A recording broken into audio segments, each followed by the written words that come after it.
This is our place, come on in. Our place, so glad you're here. Our place, everybody's welcome. We see God on every face. Love lives here in this place. Welcome to our place, our sweet place. Greetings, everyone. Welcome to the Center for Spiritual Living, Boulder Valley. I am Reverend Jody Hill Stevenson, the senior minister here, and I am so happy to welcome you here. You know, we've been in business, if you will, for about 20 years. Different events and different things have happened, but right here, right now, we are an online ministry here to love and support you in any way we can. And I have to tell you, we do things differently here. Over the years, people have said, "Oh, you're a minister. Oh no, I don't do organized religion." And I go, "Oh, honey, don't worry about that. We're not organized." We are, and we're not organized in the original sense. We are rooted in the philosophy of oneness, that God is all there is, and there's only one God, at expressing in so many different ways. And we believe that each person is an individualized expression of the one and must chart and create their own destiny, which is why we don't need to criticize anybody. I mean, it's like, that's a waste of time because everybody has their own way of doing things. Thank God. Because the reason for that is because, say, my learnings are different than your learning. So you get to go through your experiences and I go through mine. And ultimately, the goal is, and the passion and the desire at the soul level is to experience the divine. Through all of the events that we have in our lives and that we welcome into our lives, we awaken to our spiritual gifts, we find peace, we experience joy, we have fun, and we are of service to each other, because ultimately being of service to humanity is the greatest of all passions. So while we're not a conventional, quote unquote, organized church, and not even a typical center, we are dynamic and we are diverse and we are evolving. So we welcome you here today. We have an amazing speaker. Oh my God, I've known her since day one when I walked into ministerial school in 1983. But in the meantime, let's just take a moment to honor this day. So I'm going to ask you to take a moment, and as you take your next breath, recognize and remember that it is the very gift, the greatest gift of all is the breath. So take a moment to breathe in and breathe out. Breathe in love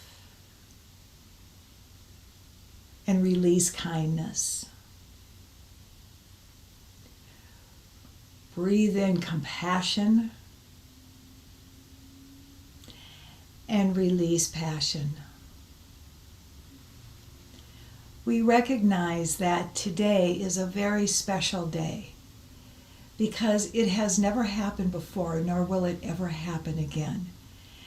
And as we each journey through our special discoveries and processes and life experiences, we love and support each other. We recognize that everywhere we look, we see the face of God.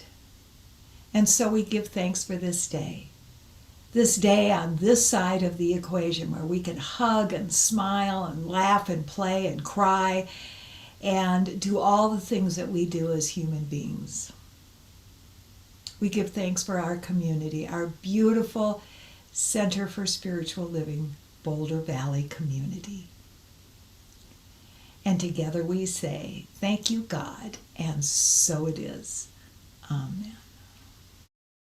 Welcome. My name is Laura Brzezinski, and I am today's practitioner. Please join me in reciting our purpose, mission, and vision. Our purpose, celebrating divinity, embracing humanity, and creating community.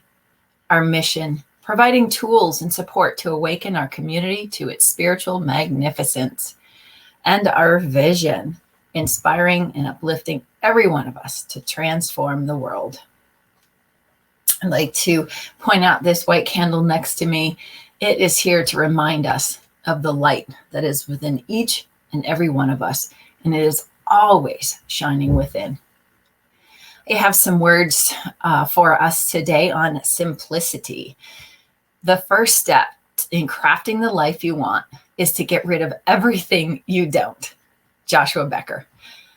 And what I know for sure is that when you declutter, whether it's your home, your head, or your heart, it is astounding what will flow into that space that will enrich you, your life, and your family.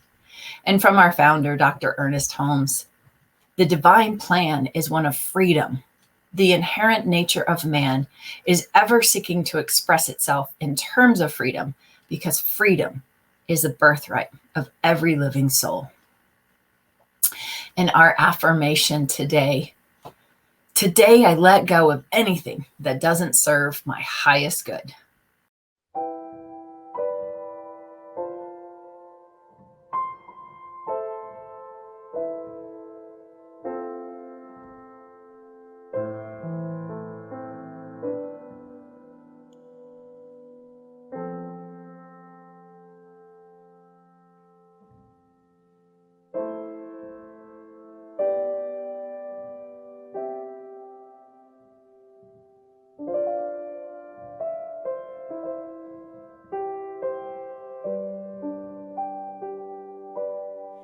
Alleluia, alleluia, alleluia, alleluia, alleluia, alleluia, alleluia.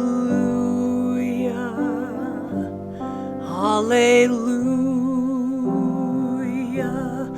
we are one now, we are one now, we are one now, we are one now, we are one now, we are one now, we are one now, we are one now. So we sing hallelujah,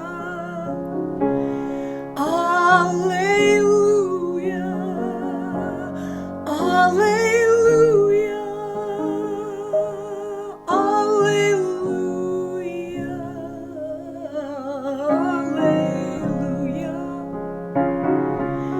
hallelujah,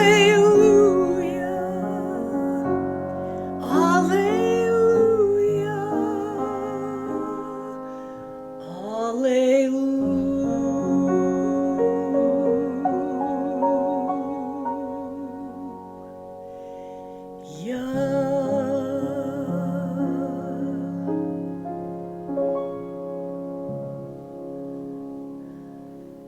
Alleluia. Thank you. Let's go within and pray. So right here in this moment, I recognize there is only one source, one power, one light, one life, one love, one energy moving in, through, and as me, in, through, and as everyone listening, and every being on this planet. That energy is an all creative essence that brings forth life, that brings forth new ideas, that brings forth abundance and health and prosperity and fun and joy and laughter. And that power, that all creative essence, it is within me, it is within you. And so from that place of all creativity from that divine intelligence. I claim in this moment for each and every one of us a releasing, a letting go of that which no longer serves, allowing ourselves to let go of past burdens, whether they are physical or mental or emotional, letting go of our thoughts of what was, letting go of holding on to something that may be holding us back. So I just hold and know in this moment that as we release and let go, as we open up, more and more good flows into each one of us, each one of our lives. More good in terms of happiness and joy and peace, or prosperity, or relationships, or love, or all of it. As we release and let go of that which no longer serves, we open ourselves up to our greater good. And I affirm and know this truth for Centers for Spiritual Living Boulder Valley as well. As this community continues to release and let go of that which was and opens up into that which may be, the result is an even greater expansion of what anyone could even imagine. I am so grateful in this moment to know this truth, to hold this truth, to feel the fullness of love and joy and of what's coming. Grateful to know that even greater good is coming into each one of our lives. Greater good and abundance and fun and joy and laughter is coming into the experience that we know as Center for Spiritual Living Boulder Valley. And I'm grateful to know that I and that you, that none of us are doing this alone. There is that power working within us, as us, that is moving each one of us and this center forward in powerful, wonderful, joyful ways. And so from this space of joy and gratitude and excitement for what's next, from this space of openness and allowing, I just release and let go, allowing these words back out into that divine consciousness. Allowing this prayer to unfold and to expand in that divine intelligence. And we just allow it to be in greater expression than anyone could even imagine. And we affirm together. And so it is.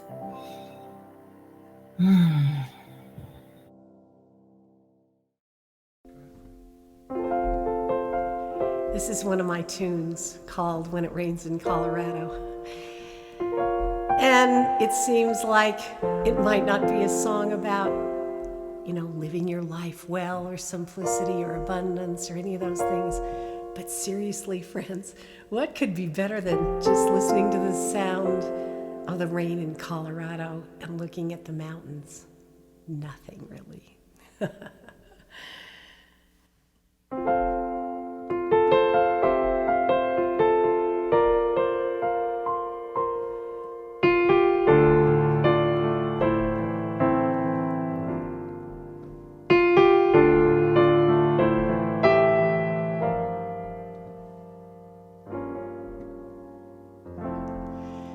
This is the place I was born and I grew up.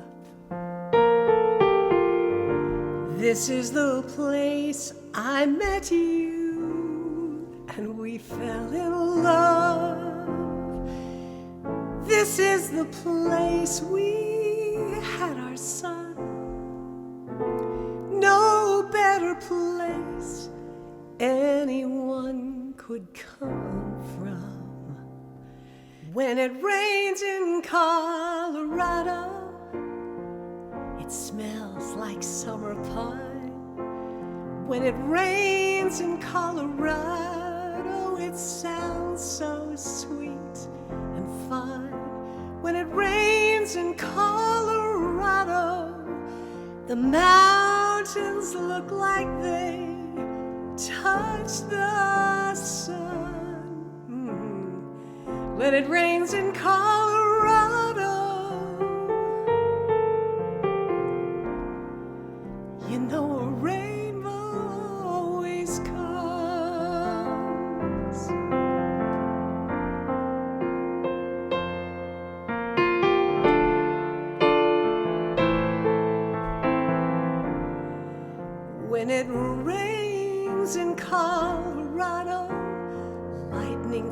flashes by, and thunder rolls wild and free down a silver sky. When it rains in Colorado, it's over before it's begun. When it rains in Colorado,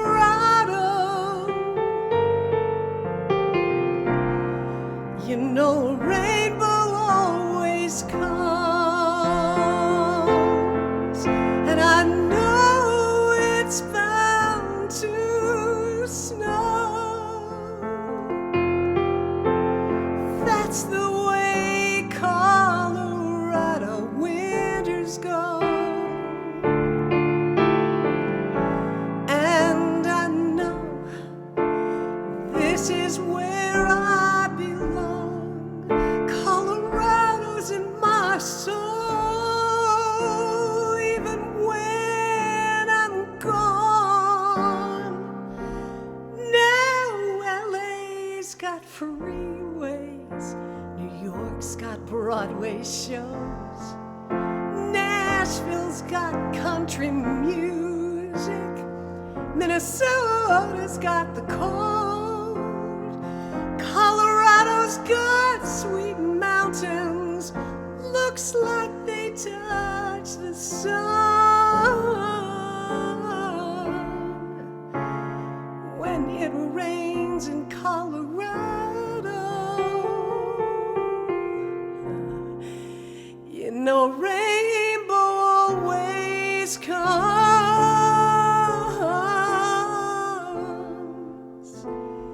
When it rains in Colorado, you know a rainbow always comes.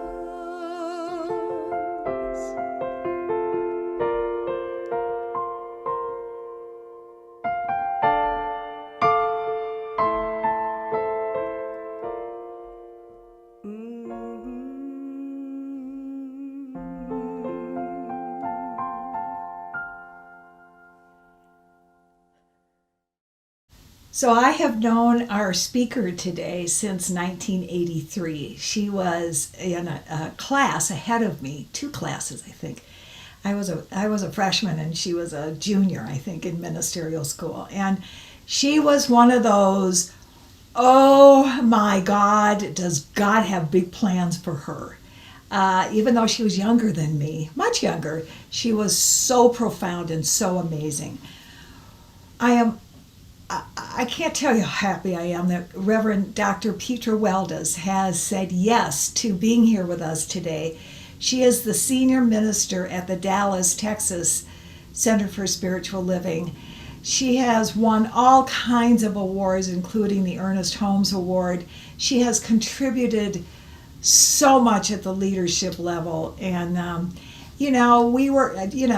we were all right. I love being right, and we were all right in ministerial school, and we would look at Petra and go, God has big plans for her, because she has been an amazing influence on our movement and out into the world. Sit back, enjoy, and welcome this wonderful sage into your heart. Good morning, Boulder Valley Center for Spiritual Living. I'm Dr. Petra Weldes. I'm at CSL Dallas, and I'm super excited to be with you this morning. I was so grateful to hear from Reverend Jody and how wonderful it is for her to be here with you guys here in Boulder Valley. Maybe she's said something to you. We've known each other for a long, long time. Jody was one of my first assistant ministers. She was a ministerial intern with me. We had a blast working together back in the late 80s, and it's been fun to watch her career, and I'm super pleased that she's with you and having such a lovely time. So when she invited me to speak about this month's topic, simplicity, I thought, yeah, that's right up my alley. I love that topic. And I especially love the topic of decluttering. So my title is Simplicity, Decluttering Inside and Out. And what I know about this is that clutter gets in our way. The clutter in our minds and the clutter in our space. And the truth is, as we declutter, as we decide to declutter our minds or our space, these two things can actually work beautifully together. When you consciously work on one, you can at the same time intend for it to be clearing out and decluttering the other aspect of your life. It's super cool. So I'm going to tell you some of the ways that I've done this and talk a little bit about how this is so much in alignment with our teaching and the science of mind. So first of all, let's start out with what does it mean to declutter inside and out. So first of all, we know from our spiritual teachings that one of our primary spiritual practices is to recognize the false thoughts, the old patterns, and the triggers and old ideas that we have about life that are still keeping us in lack and limitation, keeping us stuck, keeping us in fear or in a reactionary mode. And so many of our spiritual practices are designed to uncover them, examine them for spiritual truth, and then to either eliminate them by rewriting them, by revealing spiritual truth, or moving to a whole new level of consciousness so that they don't even apply anymore. So all of that work is decluttering, and quite frankly, it's decluttering our subjective mind, right? It's decluttering all that stuff that's running in the background, just like all those programs are running in the background of our computer. Now, when we think about decluttering on the outside, right, we're talking about stuff, all that stuff that slowly but surely accumulates in our house. And why would we want to declutter? Why do we even care about it? Why is simplicity such a big movement? It's a part of the sustainability movement, it's a part of the environmental movement, and it's truthfully a part of the mental health movement to declutter. So the first thing we recognize when we decide that decluttering is necessary is we begin to realize that all this stuff that we have, it's not going to make us happy.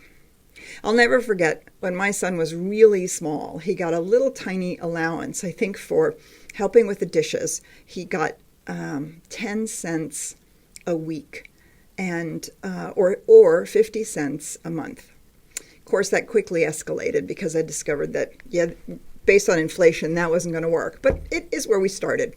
And so he would love to go to the store, to the grocery store. And, they always have that toy aisle in the grocery store, and you could actually still buy like little tchotchke things for 10 cents. Quickly, we discovered that that wasn't really going to work. I think as he got, was able to do just a little more chores, I think it worked up to 50 cents. And ultimately $1 a week. And he would want to go every week and buy something with that dollar. And he was so excited, and he would buy it. And then the next week he'd want to buy something else, partly because the thing he bought before had broken. That cheap thing for $1 had broken, or it had lost any of its small appeal. Really, the only appeal was that it was new. And as he got a little bit older, it didn't really take all that long. I'm going to say maybe a year, maybe a year and a half. He was probably 8, maybe 9. Slowly but surely, his allowance was incrementally increasing as he was doing more things. And I'll never forget the day that he said, "Mom, don't give me my allowance this week. Can you just hold on to it? If I go down to the store and I buy something, it's going to be broken and the bright and shiny is going to be gone, and I'm going to want to buy something new." And the same thing is going to happen. He was able to articulate that at 7 or 8. It was astonishing. So we created the Mom Bank. We got a little calendar, and every week that he didn't get his allowance, I just put a little check mark. That was a week he hadn't gotten an allowance. And he would, every once in a while, count up. And pretty soon it was $5 a week, and he would count up. He ultimately bought himself a guitar out of the money that he had saved in the Mom Bank by not thinking that every little thing that he wanted to buy or that would acquire would make him happy. He realized that it wasn't going to make him happy and it was going to need something else. I said, "You need to remember this. And so do I. So do we all. So our stuff, despite the promise of advertising, our stuff doesn't make us happy. Yes, of course we need stuff, but we need the stuff that allows us to express our lives, not just because we want it, because it's a bright and shiny new thing. The second thing that it comes out of the mental health world, there's so many studies and documentation that talk about how clutter in our homes, clutter in our workspaces, let's say there's clutter constantly on the dining room table or in our work office or in the kitchen, or even the garage, places where clutter just accumulates and doesn't really get organized or put away. They have actually documented that the more clutter you have in your house, the more likely you are to be depressed. And the longer that clutter is around, the more it increases depression. It builds a sense of chaos in our lives. It aggravates the sense of chaos that we can often feel and completely validates our experience of lack of control. If we feel as though we're just not in control of things, and that is perpetuated and reinforced by the clutter in our homes or our cars or our office at work. It's astonishing. Now, this doesn't mean you have to be like Germanic like I am and put everything away all the time, right? It's not like being anal about it, but it is really observing and noticing. The other thing that is an experience of many, many people is that when they do take an area of their life and kind of put some things away, maybe don't create elaborate organizational schemes that you're never going to live with, right? If you're a pile person, just straighten your piles. Try to get a few more. Try to find a place where your piles can be put that are not impinging on your consciousness. So my beloved is a pile person. She tends to like drop things right on the table. And when we first got together, it was like, oh, this is never going to work. This is never going to work. But I have learned for years that my Germanic way of being doesn't always work for other people. So we agreed to put a table kind of off to the side in the corner and say, you can drop your stuff on there when you walk in the door. I don't care whether it's mail or keys or stuff or what, it doesn't make any difference. You can drop all of your stuff there. We're going to just drop all the bags right there, and I'm not going to look at it. I'm just going to not look at it. That little corner can be as cluttered as you want it to be. So she got to just drop stuff wherever she wanted to drop it, in the way that she wanted to drop it, as long as it was in that space. And it wasn't small. I mean, it was exactly enough that she needed. And I got to have clean dining room table, kitchen counter, things like that. And it worked for both of us until she realized over time that she actually really loved the spaciousness that was created. Ultimately, that table went upstairs and began to be even less and less and less cluttered because of the words that she used was the release of the weight of the pile. The release of the weight of the pile. And that's really interesting to think about. Think about how sometimes we feel weighed down by the pile of our false beliefs, by the pile of our beliefs about our own limitation. I can't do it. I'm not any good. It's never going to work out. Whatever those false beliefs are, right? They can weigh on us. And especially if we're trying to really move in a spiritual direction, they can weigh on us. Well, the right, and the outer reflects the inner. So that outer pile reflects the sense of it weighing on us. And the last thing I want to say about sort of the simplicity movement and the simple movement is to just the idea of decluttering and having maybe a little more simple life stuff really reminds us that acquisition doesn't equal prosperity. Freedom equals prosperity. Am I free to do the things that I want to do? Am I able to have the kind of life that I want to have? I could have that very simply. I can have that without acquiring lots and lots and lots and lots of stuff. Just acquiring the stuff that goes with the kind of life I want to have, the kind of life and experience I want to express. So So let's talk about simplicity for a minute. It is a big movement. We have a magazine, Simple Living. There's Simplicity Movement. There's the Slow Food Movement. These kinds of things. And when I first got into metaphysics, and even today, there's the whole push for prosperity and manifestation, and it's great. We want to be financially free, we want to be prosperous, and we want to be able to manifest. But I think we have also bought into the advertising machine that, well, and even the way that we say it in metaphysics, in New Thought, you can have it all. You can have it all. You can have it all. Well, my question is, do we really need it all? What's enough? What's enough? And when I first started exploring enough, I had people say, well, what's wrong with your prosperity consciousness? And I was like, well, that's an odd thing. Doesn't enough mean enough? And as I talked with people and I began to explore it for myself, I realized that enough for most people actually translates into barely enough. I have just enough to get by. I have barely enough of what I need. And yet that's actually not what enough means. You actually need the word barely in front of it to like shrink it down to like bare minimum. Enough is actually enough. And I thought, do I even know what that is? Do I even know what enough is? Do I know what that feels like? So I play all kinds of imaginative games with myself to try to feel and sense the mental equivalent that I have when I use certain words, right? And so the mental equivalent for most people when you hear the word enough is barely enough. That's the mental equivalent. And so I thought, well, that's silly. The one place where I absolutely know that enough is way more than barely enough is when I've had a really good meal. When I've had a really good meal and I feel satisfied. I feel full. I feel my mouth is happy. It's had lovely tastes and fabulous textures, and I've lingered over it, and I don't feel stuffed.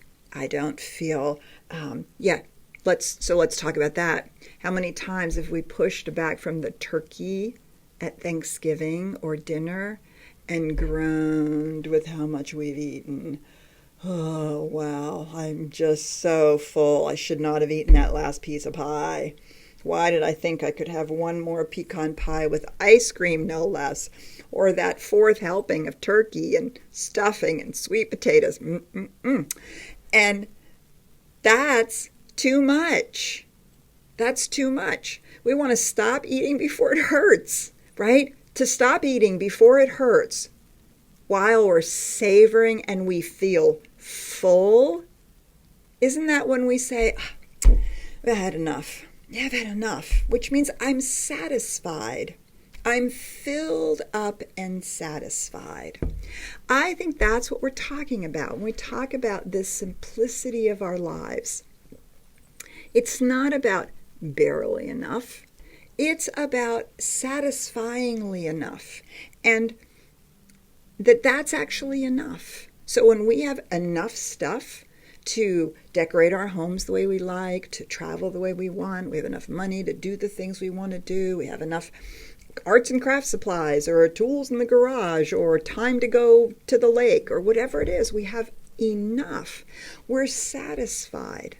And that kind of brings a baseline to what we might take as we want to declutter to, right? We want to declutter to that baseline where we have enough. That's the same baseline in our consciousness when we have removed all the things that get in the way of us feeling fulfilled and satisfied in our own lives. All of those old beliefs, false ideas, all that, I have a committee in my mind, my mom, my dad, people, ads, movies, books, partners, and then ultimately myself added to the committee, right, has all kinds of things to say. Now, one of the things that I learned along the way, because I do like to practice this decluttering on the outside. It was something that I really learned from my own depression, my own suicidal thoughts, all that mental health work was done so that I could not be weighed down so much. And so I was taught, look around your house. Where can you do things? Do you have stuff in your closet you can sort of release? And the whole point was to release the weight. And so I began creating giveaway piles. Now, I don't know about you if you've ever tried this, but when I was living in a house with a family and a child and, all of that stuff, I've downsized since then. It's been fabulous. I had a giveaway pile going all the time. And it was like my house just bred stuff, like it was breeding in the corners and the closets. Because I tell you, every 6 months, I had a bag or two of stuff to give away. A lamp I didn't like anymore, old clothes that didn't work anymore, a tool that broke, a kitchen thing that didn't work anymore, or I just wasn't using it and was just taking up space. And I was constantly making a pile, and it used to be like the magic pile out in the garage. If it stayed out there 6 months and you didn't have any interest in bringing it back in the house, it was ready to go. And so what I learned to do with this, and I don't know if you have the magic curb. Do you ever have the magic curb outside your house? You put a beautiful, piece of furniture you don't need anymore, and 4 hours later it's gone. It's fabulous.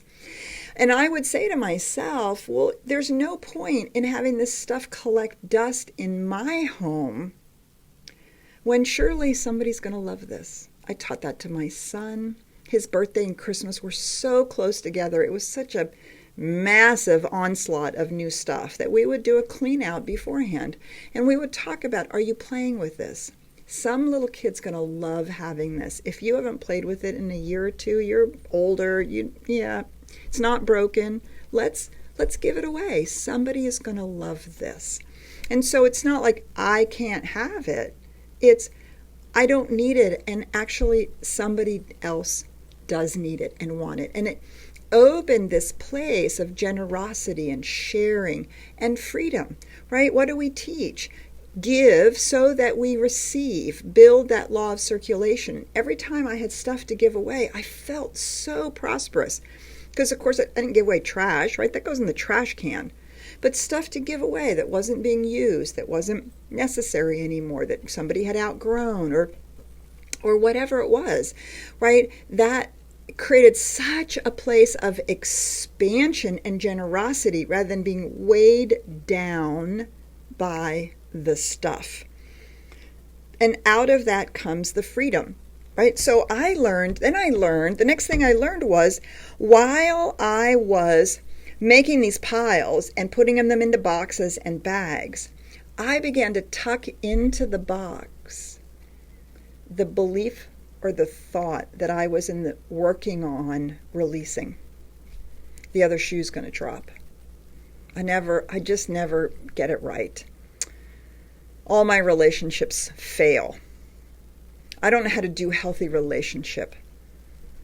All I ever do is work. I never know how to take care of myself, right? These are all belief systems that I've worked on releasing and replacing with spiritual truth over the course of my life.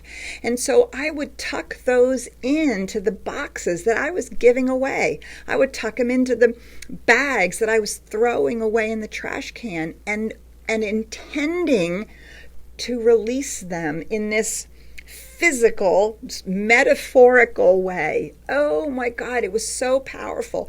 And each time I might spend a year tucking the same little belief into the boxes and bags and watching them walk out the door, leave. And each time I felt a little lighter and a little lighter and a little lighter. And then I would no longer need to put that one in the box or the bag. Another one would come up and I would realize, oh, I've done some good work around that.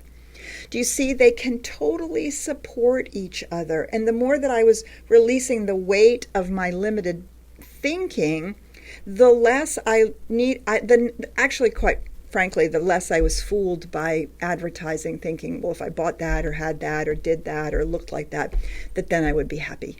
Because I was more and more happy with myself. And then I began to pay attention to acquiring things that expressed my style, my life, the things I love. I remember saying many years ago, someday my house is going to be filled with nothing but things that are handmade by artists and craftspeople from all over the world. Well, if you go into my house right now, that's probably 80% true. And I didn't make that happen. That was my intention. And I began to pay attention to buying only those things, bringing home those things that really spoke to me. And rather than having 7 of things that were less expensive, I had 1. And some of them cost me some money. But the one expresses something that really speaks to me. Do you see? And so this becomes the beauty of the way decluttering inside and out begin to work together. In exploring this talk and this topic, I did some exploration in the science of mind and in Ernest Holmes's writings, and I was stunned at how many times he uses the word simple. This is really simple. We make this really simple. In this simplicity, we move through our teaching, right? And so decluttering on the inside is also not overcomplicating what it is that we're doing. It is enough to understand that we live in a power and a presence, that we are using universal tools, that we are in fact one with the divine, even if we can't bend our mind around it, even if we don't feel like it, it's still true. And it is in the simplicity of these deep, profound ideas that as we work with them, that's enough to begin changing our consciousness and therefore changing our lives. And so these very profoundly simple ideas, Ernest Holmes writes, we should come then to this great reservoir of nature, to this infinite side of ourselves in full and simple trust, in confidence and faith, in taking those small gifts of our lives which seem so limited, so slight and so inconsequential, bless them with a steadfastness which has behind it faith in the invisible, a conviction that we are spiritual entities in a spiritual system, and that there is a divine destiny back of each one of us. And if we do this, we shall most surely find that this divine creativeness is stimulating everything in our lives to a newness and a freshness, a new growth that is bigger, better, and happier. This is to discover that the secret of life within each of us is a divine creativeness. It is that simple. I was stunned at how many times he talked about simplicity. He talks about the simplicity of the teachings of Jesus. It is done unto you as you believe. No more simple and yet profound statement could be made. So why is it so difficult for us to have faith, to stop paying attention to those limited beliefs and simply have faith that what we believe, what we understand about the nature of reality is actually true and that we can use it? The answer, he says, is simple. It is simple enough. We are so weighted with experiences that contradict truth. It's not easy to turn from negative conditions to a positive faith in God. Carefully, we should cultivate the smallest spark of faith, and we should always be reminding ourselves that there is a power upon which we may rely. Just the smallest, simplest moment of faith. He goes on to say our mental attitude toward the divine givingness should be simple and direct. We are to accept the gift. We are to look forward to it with anticipation and with enthusiastic attention. We are to maintain an inner joy. Simple and direct. It doesn't have to be all convoluted. It doesn't have to be about our trauma. It doesn't have to be, I have to figure out what belief is holding me back. It doesn't have to be about, I have to have some lofty, meditative, esoteric experience. It's simple and direct. We need to stop making our teaching so hard and complicated. And we need to stop making our practice of it so difficult and complicated. It's enough to just do it. Begin paying attention to our mental state, paying attention to the words that are coming out of our mouths, paying attention to what we're paying attention to in our world, in our media, what we're allowing in. These are very simple and direct practices that we can do to keep ourselves focused on the spiritual truth, on the spiritual reality, and not cluttering up our brains with all of these other things. So let me close with this. I love this. This is from the Science of Mind. Let us accept the simple fact with utmost simplicity, and let us believe, and believe in our hearts, that which the intellect cannot and need not explain, the mystery of life. For all the rational analysis and all the apparent synthesis of every analysis known to our minds has not and cannot and never will explain life. The divine gift is made, and as we awake to the realization of it, it is ours. He goes on to finish out, we should then seek to acknowledge and to define and to experience the immediate presence of God at the center of our being. Practice is direct and simple. There is no mystery to it. We should dissolve our sense of mystery, complication, I would add, do away with every petition, and in the silence of our own solitude, seek that divine creative center, which is at the same time the cause, the medium, and the effect. It is only when, in the simple and direct integrity of our own soul, that the living universe is revealed to us. Declutter. Declutter your house, your car, your workplace. Helps declutter the mind. When we declutter the mind, we make our spiritual understanding more direct and simple. Practice is simple and direct. So let us embrace the simplicity of it and allow the presence of the divine to be revealed in our own soul.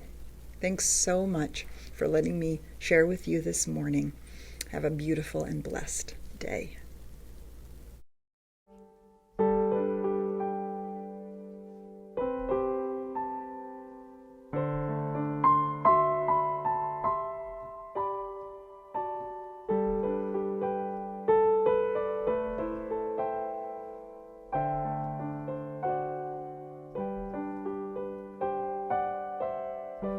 I am, you are, we are love.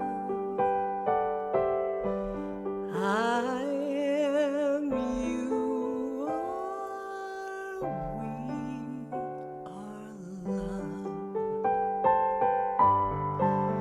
we are love. We are love.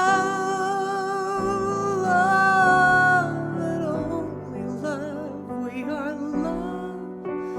We are love, love, and only love. I am, you are, we are love. I am, you are,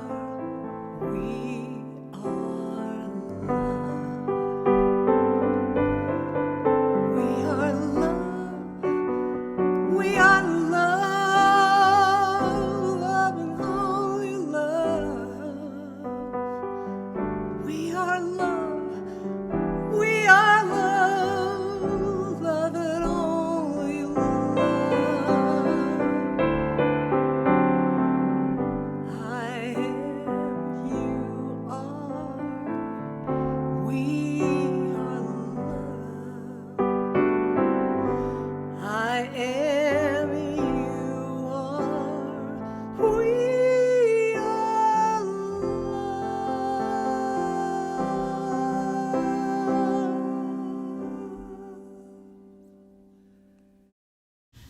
Thank you so much, Dr. Petra, for being with us today.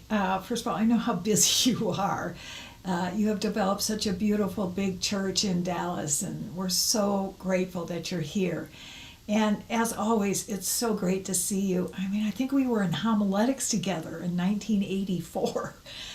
So, wow. Thank you for being here. We'll ask you back soon. So now is our time for our offering, and we receive and give thanks for your generosity and for supporting us to remain a vital and thriving community so that you can continue having a spiritual tribe that so loves and supports you. And it's a wonderful place to give. So please join me. Take your check in hand or your energy of tithing and put it to your heart and join me in saying, this perfect gift is spirit informed, circulating and blessing all that it touches. Freely I give and joyously I receive. And so it is. Thank you, God. So our theme for June is actually two words, order and simplicity. And they're both like major first cousins of each other. Order is one of the highest calls of the divine. And in order to do that, we want to look at how we can live in simplicity. It certainly has changed my life. It's amazing how much more energy we have when we lead an orderly, simple life. So I have a few announcements. First of all, I hope you'll join us at 11 o'clock today for our spring fling. We have fabulous announcements to make for you, really special. And so join us, stay with us. Go get your cup of coffee and just hang in there because we have a lot to celebrate. And also we have Tuesday mornings, we have wonderful events, classes, the teas, and Kathy has the wonderful class. So please check out our newsletter. I will be teaching a class, a workshop called, I'm having one of those moments. Seriously, let's have a great conversation about death. Now, some of you may say, oh, that is not a conversation I want to have. And I've noticed that a lot, especially in America, that we don't like to talk about death. But I'll tell you, if you want to create order and simplicity in your life, well, you'll want to talk about death. So please join me for that. And then we have some picnics coming up, and we're moving into the summer, and then we'll move into the fall, and then it'll be Christmas, and oh my God, do you believe it's halfway through the year now? So be sure and check out our newsletter. Everything is on the newsletter, and join us today at 11. I'll see you there. And I'm here to remind you that this community is supported by a prayer team of practitioners. We would love to pray with and for you. You can find our contact information on the website at cslbouldervalley.org/prayer. Reach out. You can call, text, email. We are here. So if you have something that you would love some support in getting clarity on, or just support in holding and knowing the truth for you around a challenge, or celebrating something good, we would love to be there for you. So reach out. That's it for our service today. I want to thank our wonderful practitioners. Every week they show up with their brilliance. Karen, oh my God. We are so fortunate to have the musicians and to have Karen as our music director. Thank you for sharing. And thank you all for being here. Hang on. We'll see you in a couple of minutes at our spring fling. Let's go have a party. We'll see you then. Thanks for joining us. Bye now. And now please join me in saying our benediction together. I now walk so that whoever walks beside me dwells in the presence of God. I now listen so that whoever speaks with me knows that I hear the voice of God. Whoever places a hand in mine is lifted, and whoever thinks of me is illumined with God consciousness. For Spirit and I are one eternally, and so it is.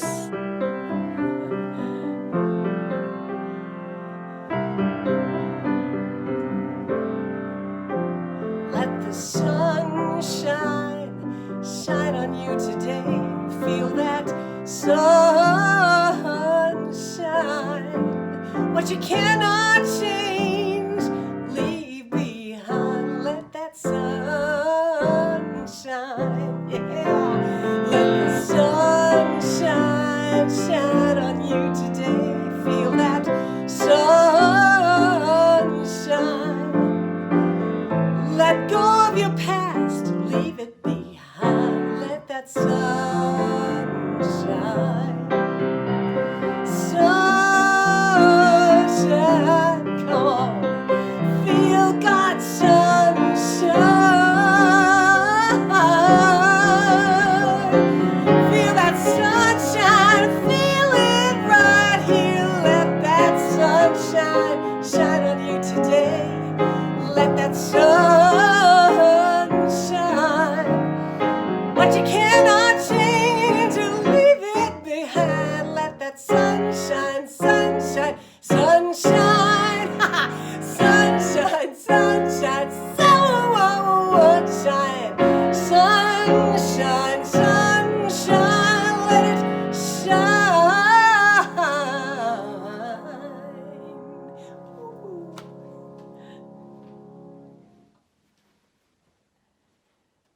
Original music written and performed by Karen Karsh. Copyright held by Karen Karsh Crystal Music. All rights reserved. Love lives here!